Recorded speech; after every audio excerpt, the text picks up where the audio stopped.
Your slides are visible? Yes, sir. Yeah, fine. So where were we? Ensure technique. We finished that now? Yeah, fine. So what are the other manifestations? Gastrointestinal system. Short term will be feeding intolerance and growth failure, and necrotizing enterocolitis. And long term will be failure to thrive on inguinal hernias. Among these things, feeding intolerance and necrotizing enterocolitis are foremost important in managing preterm babies. Let's discussion with the nutrition. So what are the basic problem with the preterms? So babies born less than 28 weeks of gestation, there will be no proper sucking efforts, no propulsive motility in the gut. The ideal method of feeding for these babies will be getting an IV access and starting an IV fluids, where we give a parental nutrition and maintenance fluids. 28 to 31 weeks, there will be a sucking burst develops, but there will be no coordination between the suck, swallow, and the breathing. The baby won't be able to do this in a coordinated way. So we use a orogastric or a nasogastric tube feeding with occasional spoon or palliative feeding once the baby reaches the around 32 weeks. For 32 weeks to 34 weeks, a slightly mature sucking pattern will occur. There will be a better coordination between the breathing and the swallowing. So these babies we can offer a spoon feeding, a palliative feeding, or a cup feeding. More than 34 weeks, we always advise a direct breastfeeding. So there is an entity called tropic feeds. What is this? What do you mean by tropic feeds? It's an early initiation within the first few hours of 2 days after birth of a very low volume of milk, say 10 to 20 ml per kg per day. We'll be giving it in a divided doses, either 2 ml per second hourly, 3 ml per every second hourly, through the nasogastric tube to the babies. Why we are giving so? What is the benefits of this? It gives a higher plasma concentration of the gastrointestinal hormones. A more gut motility pattern will be occurring much earlier than the when you compare with the babies kept on nilper oral. And the lower incidence of cholestasis increased the calcium and phosphorus absorption and improved an early tolerance of the enteral feeding. We are priming, in other ways, we are priming the gut for the absorption of the minerals and other things. This tropic feeding and early enteral feeding will help in prevent the, especially with the expressed breast milk, will help in prevent the necrotizing enterocolitis. This is a picture where how the baby is fed. We have to take a nasogastric tube. The sizes are varied, starting from the 5 size to 10 sizes. We usually start for the preterm babies. We start with 5 or 6 size tubes. We have to measure from the epigastrium till the tragus, from tragus to the tip of the nose. This is the measurement of the tube. Then one end will be inserted into the epigastric region. We have to check the position of the nasogastric tube, either by pushing the small volume of air, either 1 ml or 2 ml. We push it and place a step over the epigastric region, whether we are able to hear the air movement or not. This is how we check the position of the nasogastric tube. And we start feeding the tube through the syringes. These empty syringes will be there. We will not be pushing, pistons will be removed. We will not be pushing the milk through the NG tube. We will be lifting the syringes upwards so that the feed goes by the gravitational force. So this is how we give a tube feed. The calculation, there's a calculation how much we have to give for each babies. That's a calculation. That is too much for you. So this is a broad pattern of how you give the start the feeding for this nutrition for the preterm babies. So for 32 to 34 weeks, start feed by the spoon or palliative. Accepting well with or without spilling or coughing, able to accept adequate amount, yes, we continue for the spoon or palliative feeding. For 28 to 31 weeks, we start with the orogastric or nasogastric tube. Observe if vomiting or abdominal distension occurs. The pre-feed aspirate, before giving the next feed, we have to aspirate the how much feed it contains. If the feed contains more than 20% of the previous feed, says previously we have given a 4 ml. What will be the 25% of the 25% of the 4 ml? Anyone? 1 ml. 1 ml.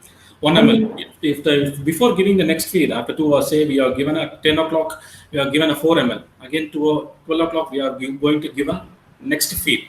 you have to do an aspirate and see. If the free feed aspirate is more than 25%, if you aspirate more than 1 ml, then we have to withhold the feeding. It means the baby is not tolerating the feed. We need to space out the feeding frequency. We have to space out the feeding frequencies, or we have to assess the baby is going for an early sepsis or going for a necrotizing enterocolitis. That is a good sign. We have to see it.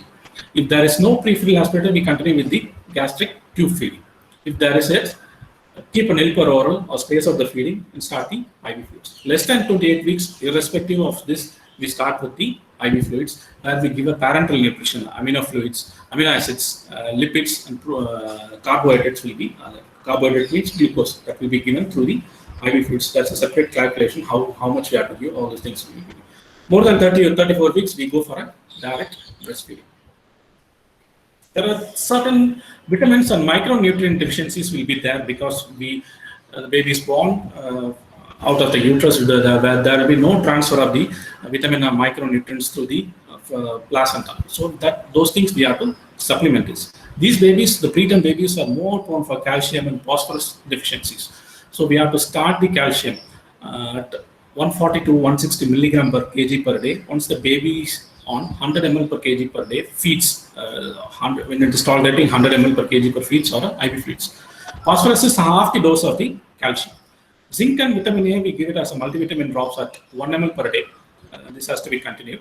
And vitamin D is 400 to 800 international units per day, which we can escalate up to 1000 to 1200 international units per day.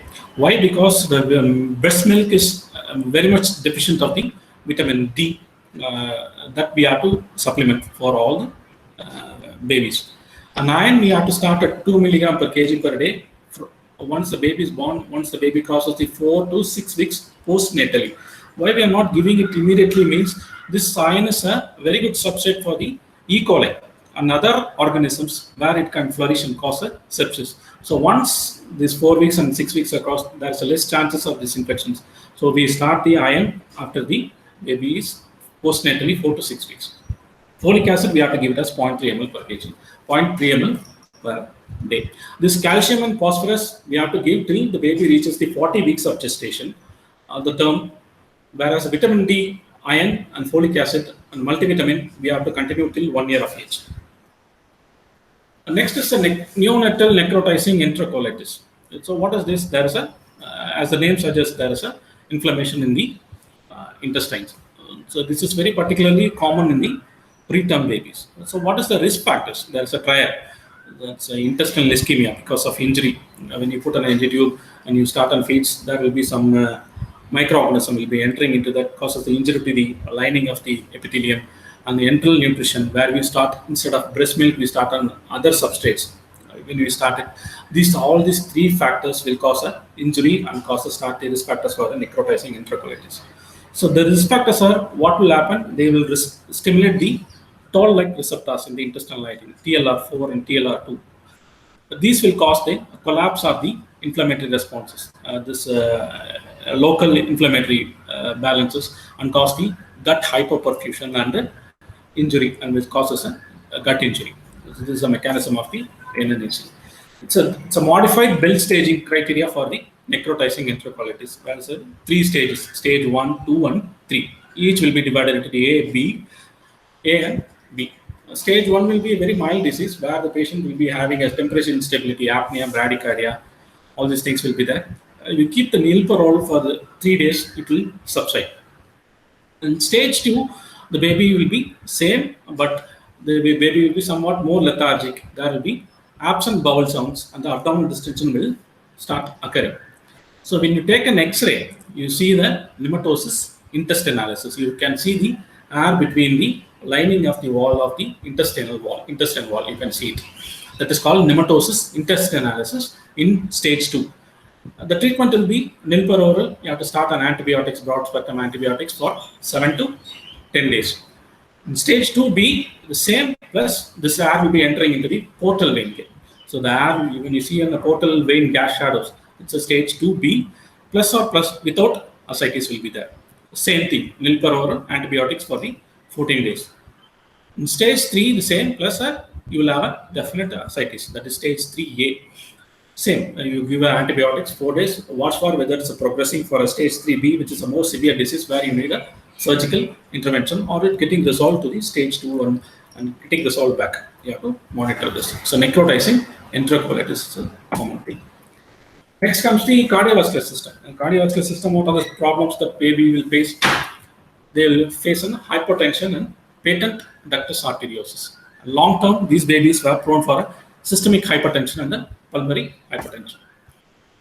A hemodynamically significant period, that is very much concerned in the managing a preterm babies. What is this hemodynamically significant PDA? This PDA will destabilize the baby.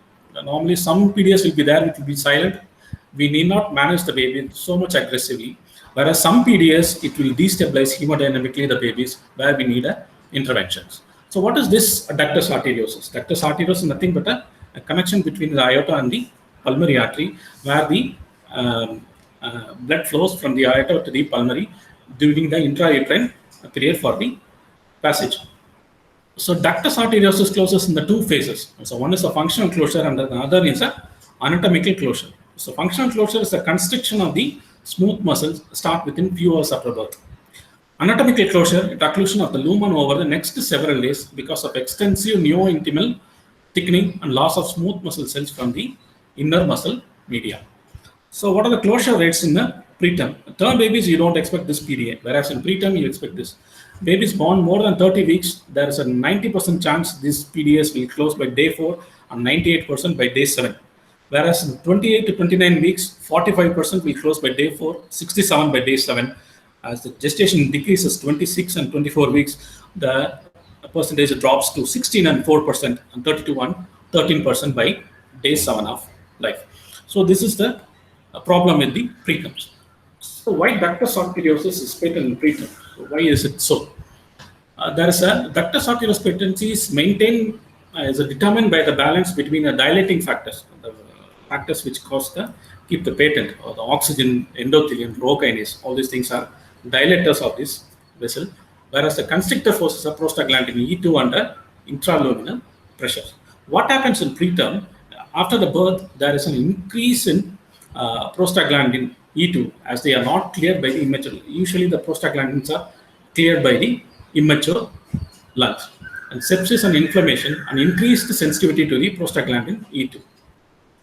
There's a decreased intrinsic tone of the ductus in the preterm due to weaker myosin isoforms and decreased endothelium production and rho kinase activity. All these things will cause a patent PD. So how do you diagnose? One is a definitive diagnosis by the echocardiography. Next to the clinical presentation may ranges from tachycardia, hypotension, wide pulse pressure, bounding pulse, increased FiO2 requirement, respiratory distress. The continuous murmur, shunt murmur, all these things will not occur in the immediate preterm period. It will occur very late. So how do you manage this? Either we can do a medical management and a surgical management. In medical management, we treat with the antiprostaglandin. So the prostaglandin has to be suppressed. So this by giving endomethacin, brufen, and paracetamol. So endomethacin has a more risk. So we now, as of late, we are preferring more of a brufen. And paracetamol is also coming with more studies are coming in more favor of paracetamol now. Surgical is once the medical condition, medical management is failed, we go for a surgical ligation of the ductus. Next is ophthalmological. The one is the retinopathy of prematurity is the immediate problem in the neonatal period. And the long term will be the blindness, strabismus, retinal detachment, and the myopia. Am I going too fast? Am I going too fast? No, sir. Fine. So what is retinopathy of prematurity? That's when you give oxygen unnecessarily, we give more of oxygen and cause a neovascularization and it causes blindness. So that is the retinopathy of prematurity. It occurs in two stages. One is initial stages where there is an arrest in the vascular development. Initial insult like a hypoxia, hypotension, and a hyperoxia causes a vasoconstriction of the retinal vasculature, which will cause a arrest of the vascular development around the retina. As the child grows after say 2 to 3 weeks, again these exoangiogenic factors will cause a retinal vessel growth, which will be very immature and cause the retinal hemorrhage or vitreous hemorrhage. Extensive and severe extraretinal fibrovascular proliferation can cause a retinal detachment or abnormal retinal function. So this is the basic pathophysiology of the retinopathy of prematurity. That's a classification. They are divided into 3 zones and 5 stages plus and plus disease. Zone 1 is around the entry of the optic nerve. Zone 2 will be intermediate between the periphery and the optic nerve entrance. Zone 3 will be the most periphery. That you have this concept in your mind. Zone 1 will be near the entry of the optic nerve. Zone 3 will be periphery. So any pathology around the zone 1 needs a treatment. That is the crux of this classification and management. Stages will be, you can see the stages, stage 1, 2, 3, 4, and 5. Plus disease will be venous dilatation in the posterior pole. What are the treatment options for this? Any cases with zone 1, any ROP with plus disease, we have to, that's a definitive indication for treatment. Zone 1 with stage 3 without plus disease, zone 2 with stage 3 with plus disease, all are indicated for a treatment. How early I can start a treatment? Within 48 hours once you diagnose it. What are the modalities? We do a laser therapy. So only trained ophthalmologists can be doing this. Now, universal screening for the retinopathy of prematurity, whether the baby received oxygen or not. Whoever got admitted less than 34 weeks of gestation, there's a universal program going on for screening of this retinopathy of prematurity. Fine.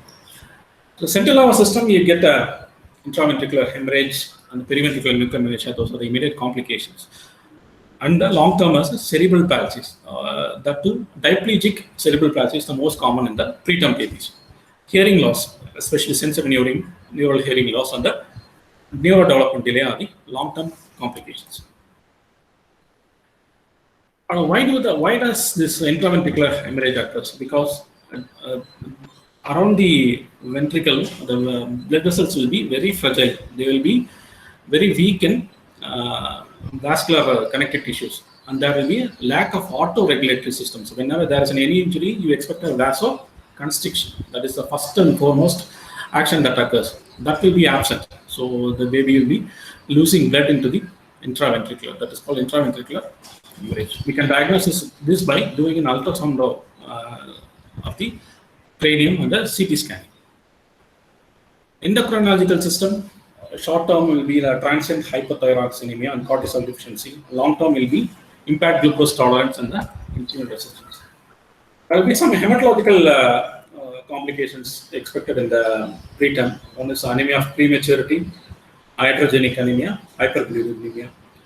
Anemia of prematurity is nothing but there will be once the baby is born, the hemoglobin in the RBCs will be what is the normal lifespan of the RBCs? 120 days. What will be is it same for the newborns? No, sir, 90 days. Very good. It will be 90 days. So you expect a hemoglobin to fall for all babies, whether it's a term or preterm. By 3 months of age, you expect a normal hemoglobin to fall. Whereas in preterm, this hemoglobin will fall occur much earlier, say around 10 to 12 weeks of gestation. If the baby is sick or requiring iatrogenically, we do phlebotomies, taking sampling, all those things, you expect a much earlier the fall, say around 5 to 8 weeks of gestation. So we get that is called anemia of prematurity. Once you diagnose anemia of prematurity, it depends upon the hemoglobin values, PCV, and the clinical condition of the babies, whether we have to transfuse or not. That is too much for you. Hyperbilirubinemia is another condition which is either it can be a physiological or a pathological. The blood-brain barriers, why it is more concerned in preterm, the blood-brain barrier will not be that much matured. When you compare with the term, this preterm babies will not be having a very adequate matured blood-brain barrier, where the small amount of the bilirubin can process it and gets deposited in the which part of the brain? Where does bilirubin deposits in the brain? Basal ganglia. Yeah, basal ganglia, the nucleus, usually the nucleus of the brain, basal ganglia gets deposited.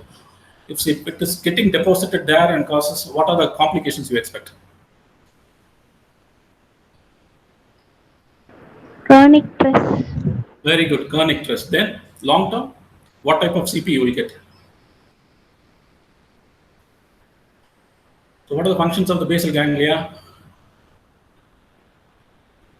Movement. Yeah, so what type of CP you will get? No idea. No idea. Atitotic CP. Okay. athetotic CP, you can get a athetotic CP. Okay, fine. So prevent these complications, the preterm babies has to be managed aggressively with a small amount of the bilirubin. There is a separate chart for when to intervene that is given by the American Academy of Pediatrics that is being followed here also. So based upon the bilirubin value, whether we have to do a phototherapy or an exchange transfusion. So hyperbilirubinemia is a separate topic, we have to deal it separately. The renal complications are electrolyte disorders and acid-base disorders. Immunological, the patients, newborns will be generally immunodeficiency. The two preterms, they will be very much immunodeficient because of immaturity in the immune system. And they are more prone for the nosocomial infections. These babies are prone for hypocalcemia and hypoglycemia. So there is a screening pattern in preterm where we have to do a mandatory, all these things has to be done for any preterm babies.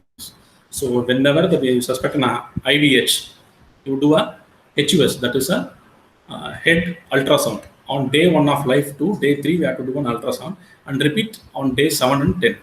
If it is a germinal matrix hemorrhage, that is again a type of an intraventricular hemorrhage, we have to repeat ultrasound at 30 days. Germinal matrix hemorrhage is nothing but a stage 1 hemorrhage. It is a very trivial, which will usually resolve. That doesn't require a much frequent monitoring or a much aggressive treatment. So we can repeat after 4 weeks or 1 month.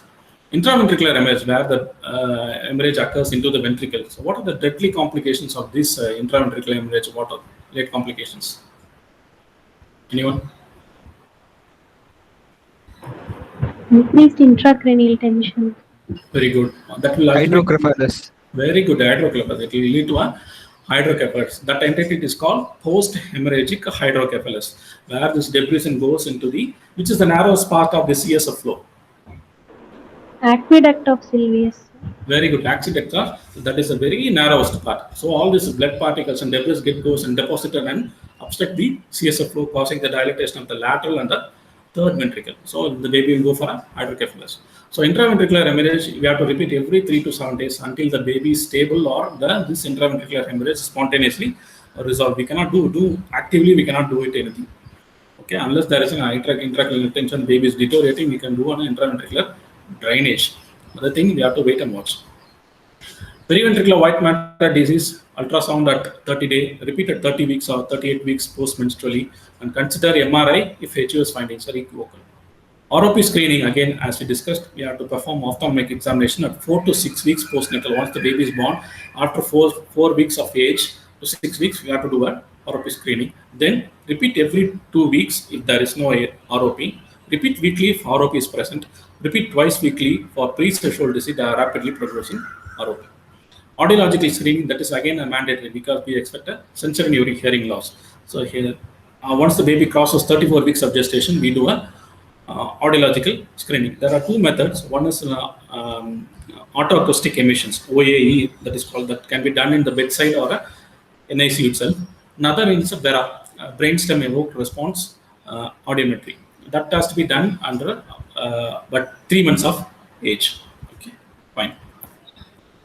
When to discharge these preterms? So the babies, any babies admitted should not be discharged before 48 hours of life. The vitals should be normal for 12 hours preceding discharge. Respiratory rate should be less than 60. Heart rate should be around 100 to 160 per minute. Axillary temperature should be 36 to 37.5 degrees centigrade. Passage of adequate stools, urine output.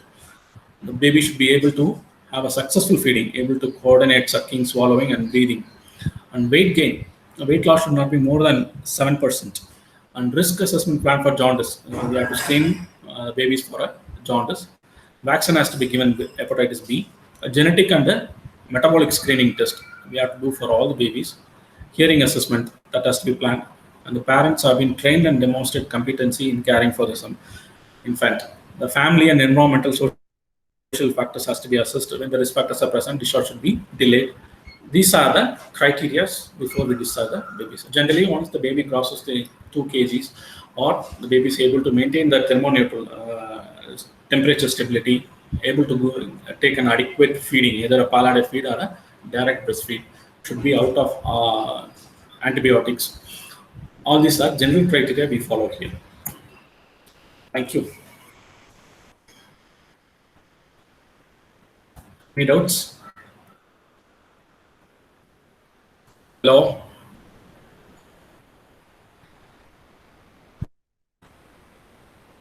Thank you, sir.